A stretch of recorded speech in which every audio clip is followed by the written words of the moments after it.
We're very pleased that Mitzi Johnson, the Speaker of the House, can join us. She is the leader of the whole House, but she has a large Democratic majority now, and we have some questions from last week's events and that Xander will ask, and then I'll be asking questions from the audience. This is a half-hour program. We want to be respectful of your time. There will be 15 minutes afterward for everyone to get more coffee and more treats on the way out. So I guess we'll start with Xander, and Mitzi's just going to give us a couple of minutes on each topic so that we can get through about 7 to 12 questions depending on how things go. So thank you again. Well, thank you for being here, and thank you for coming, and we will try to speak as loudly as we can, project here.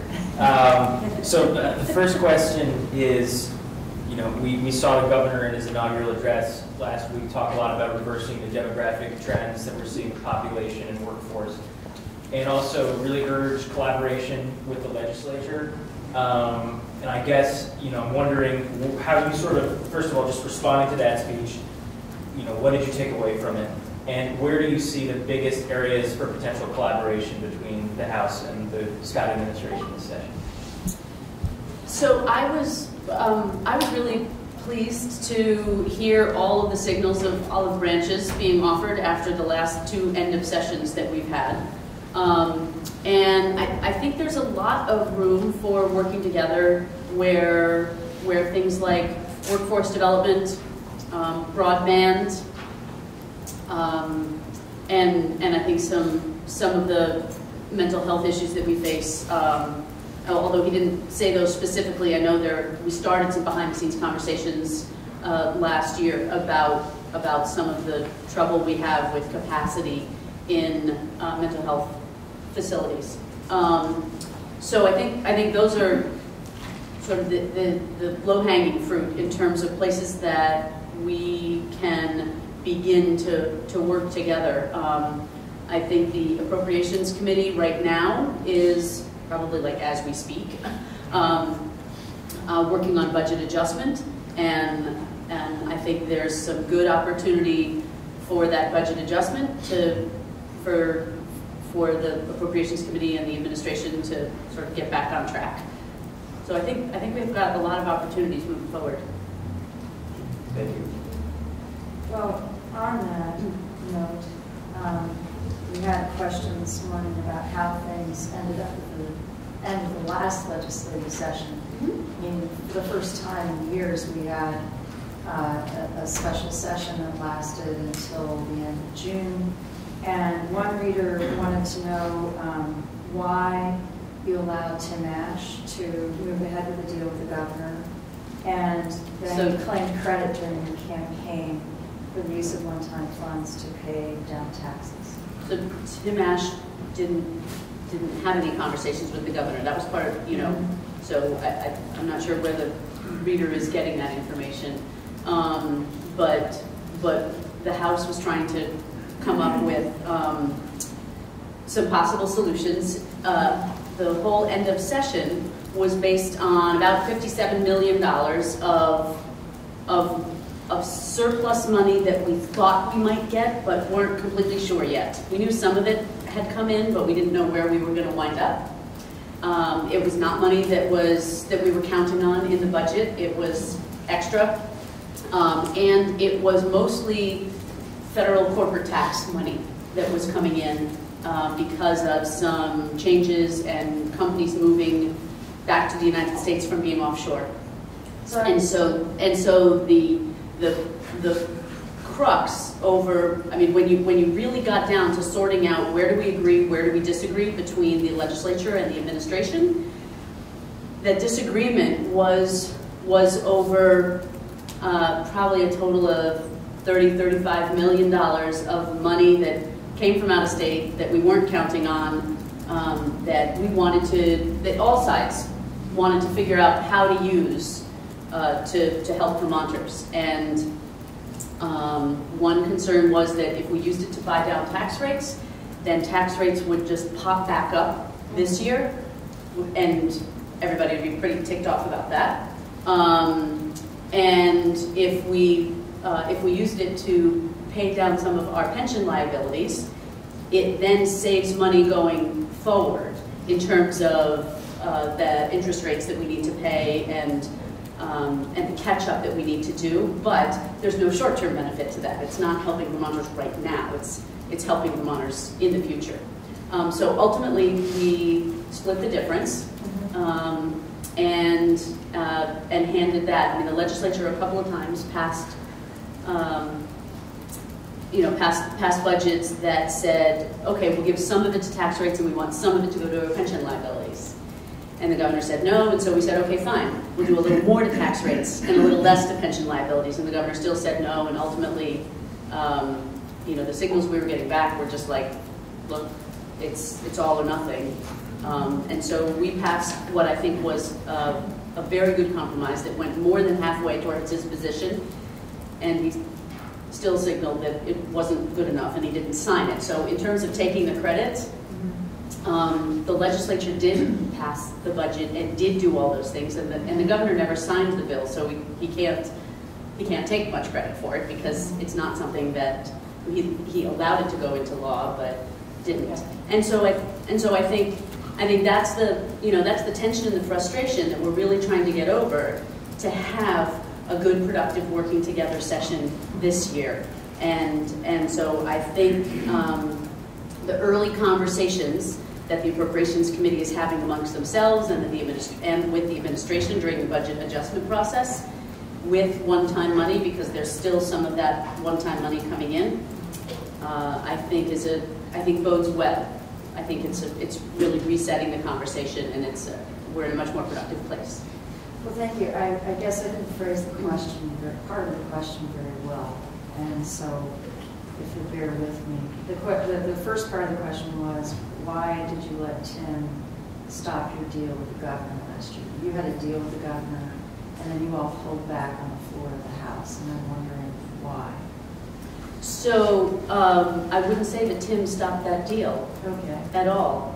Who did that? There was, and in terms of I had a draft plan with the governor, and we said, yeah, we're going to try to get this through, but you can't have a deal if one of the bodies that has to pass the budget, namely the Senate, isn't involved, right? You can't. And the issue in trying to, I think I told you before this started that I'm up for experiments, right? This format, this is an experiment. And those conversations with the governor were an experiment. Like, okay, let's try to break this logjam. Let's try to do something to move this forward for Vermonters, because I think that's what Vermonters want us to do. And I think what I had underestimated was the very deep frustration, not from one person in the Senate, but from the entire Senate. When you think about it, the Republicans in the Senate voted for the legislature's bill and against the governor. I mean, that's profound, really, to have the governor's own party in the Senate, every single member of them, say, nope, Governor, we think you're off track here, and push it back. And conversations in the House were tense, and people were very frustrated. And so when I sort of reevaluated, when I saw that the whole Senate was against the governor and not with him, across party lines, and you look at how to pass a budget, my goal is get the budget through, put a budget in place for July 1st, create continuity and stability for Vermonters.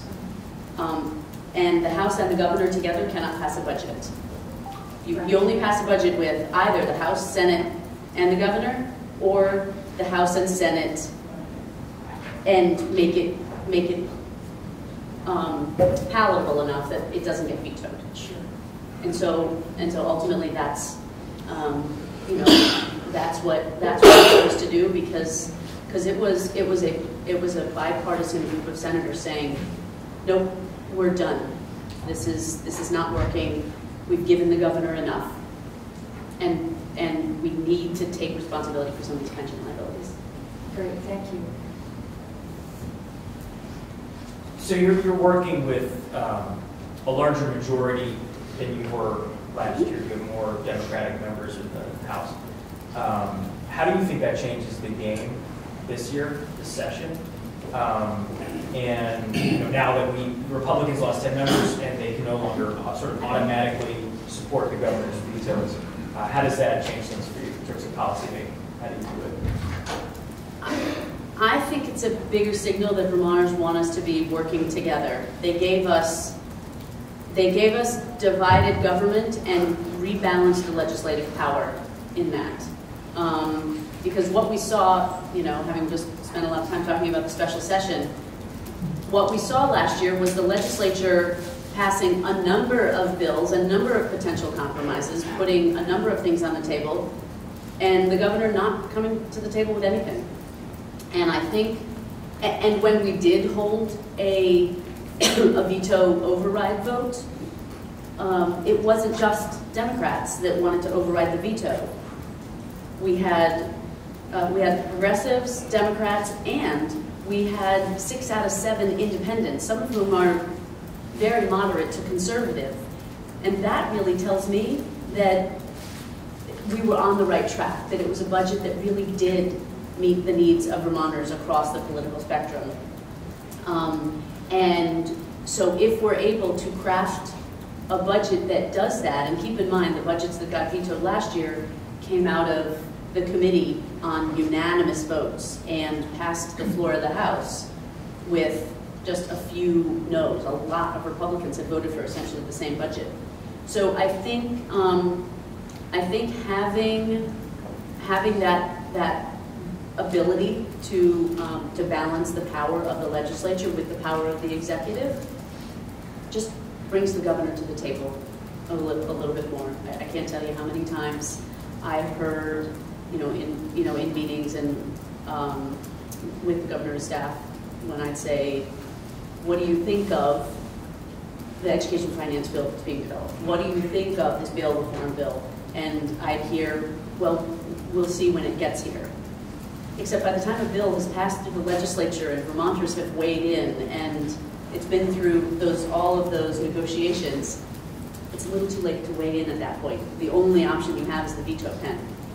Whereas if the administration would come to the table, like every other administration, Democrat and Republican, had done before, come to the table earlier and say, I don't like this, where this is headed. Can we do this instead? Great. That's what sort of debate and crafting bills is about. So I think the larger majority helps the process work the way it was intended to work. Do you think you'll be able to override a veto? I hope that the larger majority gets us to a place where we're having the conversations earlier, so we don't have to. And I think. Do you think you could? Well, that depends on the quality of the legislation, right? You got to getting 100 legislators to agree on anything is not easy. And so it's been done before, and I want to make sure that people are really listening to each other and understanding the parameters of whatever piece of legislation is being developed, so that they understand the effect on Vermonters and they have a good sense about how far they're willing to go to support it. But ultimately, my goal is to try to get the parties and the House and Senate and the 2 branches of government actually working together so that we don't have to use that. This is a question from Eric Neely of Waterbury Center. And he asked, why do you think Vermonters can afford ever increasing taxes? Paid family leave is a good example. The cost of living is high compared with wages, yet you continually advocate for more tax and spend. So I think it's a popular line to say Democrats are the tax and spenders, but the budgets that have come out of our Democratic majority-controlled chambers the last few years have not had taxes and fees. We've agreed to do that. We have, in the last, under my leadership in the Appropriations Committee when I was there, we, a number of years in a row, cut budget growth in half year after year, and so we brought budget growth down to, over the period, you know, since we started that before Scott was in the governor's office, we brought that budget growth down to under our economic growth levels, under revenue growth levels. And so I think we've done a really good job of managing money and doing things to curb spending. We have also tackled some education spending issues, as controversial as it is in a few places. Act 46, in the places where communities have chosen to merge, has shown some savings. We recently, last year, passed a special education bill, and that's been the place that's been identified over and over by various education consultants to say that Vermont spends quite a lot of money there and doesn't necessarily spend it in the best ways. And so the new special education law that was passed last year is designed to curb spending there and help bring property taxes well under control. And I think other things like affordable housing, part of the reason housing is so expensive is that we have such low vacancy rates. And so the affordable housing bond that the legislature and the governor worked together on is really increasing the number of housing units available in Vermont to help with some of that. So I think there's been some really good work done on trying to make sure that the economy works for everybody. Well, what about paid leave? Wouldn't that increase taxes? Paid leave would carry an expense that is very, very minimal. And I would say for anybody who, when you talk about affordability, it's not the taxes you pay, it's the delta of your ability to pay your bills and what's left in your pocket at the end of all your bill paid. And what we're seeing right now are people who are really needing to make very difficult decisions with getting to work and taking care of a dying parent. Having a new baby or welcoming a new baby and then struggling with childcare. Infant childcare is brutally expensive and very hard to find. And then going back to work within a couple of weeks. And so I believe that the paid family leave actually helps with the affordability crisis. When you think about people, the people who are in those positions and their ability to balance their family's needs and their economic needs. The Senate is fast-tracking a bill that would create a legal market for cannabis.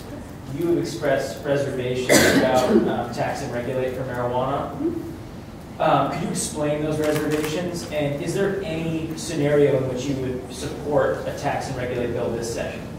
So I haven't ruled it out entirely. We have, and the Senate has passed it a number of times. So every chance they got. Yeah. And so our committees will be taking it up probably after crossover, because first we want to use that first half of the session to get everybody up to speed and educated, all of the new members we have. My concerns about tax and regulate are normalizing usage in a way that increases particularly youth usage, so some of those prevention issues, and road safety.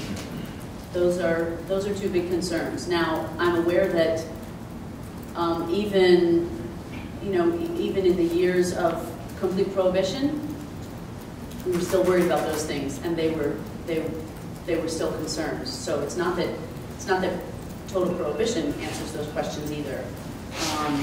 So you our oppose committees, saliva testing? excuse me? Do you support saliva testing? I do, and I know that part of the issue with it though is that, and the House has passed saliva testing. We passed saliva testing last year.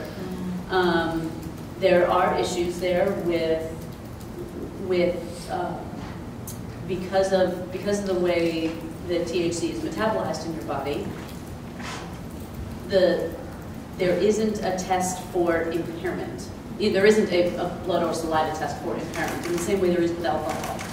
With alcohol, because of the way it's metabolized, you can draw good correlations between levels and impairment. And the tests aren't there yet with THC, and there's not the clear line. So there is. So it's a little harder. So how do you address it then? Well, part of the way you address it is making use of the significant number of drug recognition experts that we have within the state police, or DREs, who go through special training to be able to test somebody's impairment, because there are a lot of different ways you can be impaired on the road, and some of which are absolutely legal methods. So it sounds like you basically agree with the governor's position on this issue. Would you agree with the tax commission's report that 26% is the right way to go in terms of tax level that would be appropriate to fund law enforcement and education? Or what do you think of Dick Sears' proposal for a 10% tax? I think I'm going to set up our committees to be able to really look at that issue.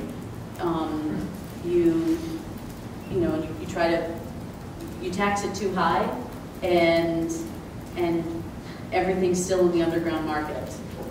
You tax it too low, and you don't pay for the costs that it generates. So trying to find that balance is really critical. I do think that moving to a tax and regulate specifically for the revenue is a bad idea, right? You shouldn't make a decision like this based on the revenue. And I, the other thing I'm cautious about, because my background here is budgeting, people have spent that money 17 different ways. Mm-hmm. Sure. So you got to push the pause button on all of those pipe dreams, and come up with something that is a little more realistic. I think a helpful thing here is that we're not the first state. Right there, this has been done in, what are we up to? And Canada, yeah. We're up to, what, 7 to 10 places to look at. And the part that I come back to frequently is that every other place that it's done, it's been this two-step process where the people have said, we want it legalized, through a referendum. Vermont's not a referendum state, but it was able to move forward in other places because it was. Right. And then when the legislature sat down to decide how should it be legalized, they all eventually decided on tax and regulate. So we also have to sort out why that is. How many members of your caucus support a tax and regulate bill? I don't know yet. Okay. I don't know yet. The landscapes shifted a little bit because there were people that voted in favor of legalization, that wanted it legalized, that were only in favor of legalizing it kind of what we call the Vermont way, that basically codifies existing practice of, fine, if you have a small amount, if you have a couple of plants, we're not going to bother you. But it's still illegal to purchase or sell it. Right. So there were some people that just wanted to legalize the Vermont way and are opposed to tax and regulate, and there are some people that voted against legalization, but they're now saying, okay, we lost that. As long as it's legal, we need to move to tax and regulate. So people are flip-flopping, in terms of their sort of standard, which side of the yes or no line do they fall on. So trying to sort out that. Great, thank you for that. This is a long question from a reader. Reetha Burton from Springfield. She says 2 employees, Mike McCarthy and Becca White, of a VPIRG nonprofit solar spinoff that feeds on renewable energy subsidies, plus the wife of the company's president, Carrie Dolan, now serve in the Vermont House. The company, Sun Common, of about 100 employees, now has more representation in the Vermont House than any single district in the state. Within the legislature, and with particular regard to the issue of a possible carbon tax, How widely known is this conflict of interest? And what are you going to do to ensure lack of bias and honest discussion if the issue of carbon tax comes up for debate? And follow up, are you in favor of a carbon tax in any form or increasing taxes in general? Again, this is from Ritva Burton in Springfield. So we have, having a citizen legislature means that most legislators either are retired or have another job. I mean, so we have farmers on the Ag Committee, we have teachers or retired teachers on the Education Committee, we have small business owners on the Commerce Committee, and I think it's part of what helps conversations around those tables stay real, because you've got people there who have walked the walk, and it also means that we need to be careful that there isn't undue influence somewhere. I don't think that any of those three people that are mentioned are in a position to unduly influence the solar industry that SunCommon is a part of. So none of them are on the Energy and Technology Committee specifically, which is where renewable energy and energy policy gets discussed.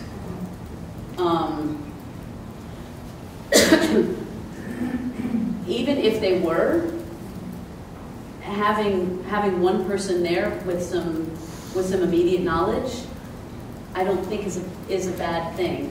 And for the most part, I have found people that serve the state in the legislature very able to separate some of their work life and their legislative life. And we do have, for cases where there is some very specific potential benefit, we have something called Rule 75, where normally abstaining from a vote is not allowed, but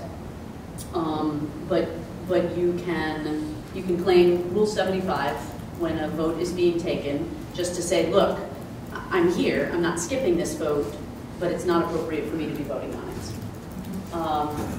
Because Mason's rules, which are the parliamentary procedures that we go by, so heavily weight somebody's job to represent the people, the use of that rule is very, very limited.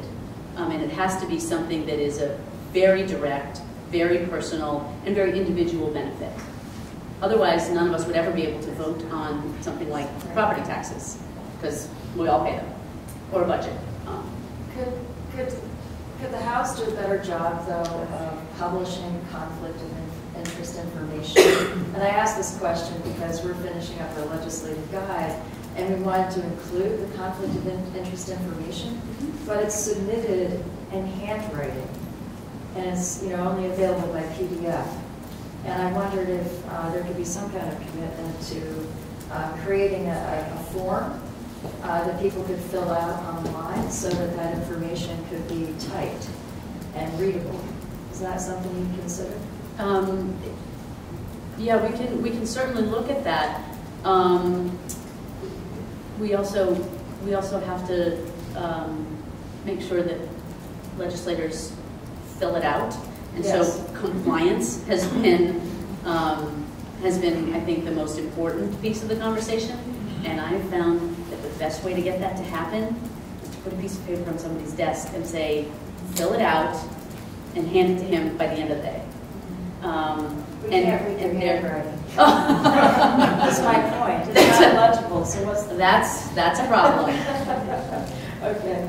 Do you want to ask a question? So the debate over how to fund clean water, federally mandated clean water efforts is obviously going to be continuing this session, and it seems to be a constant debate.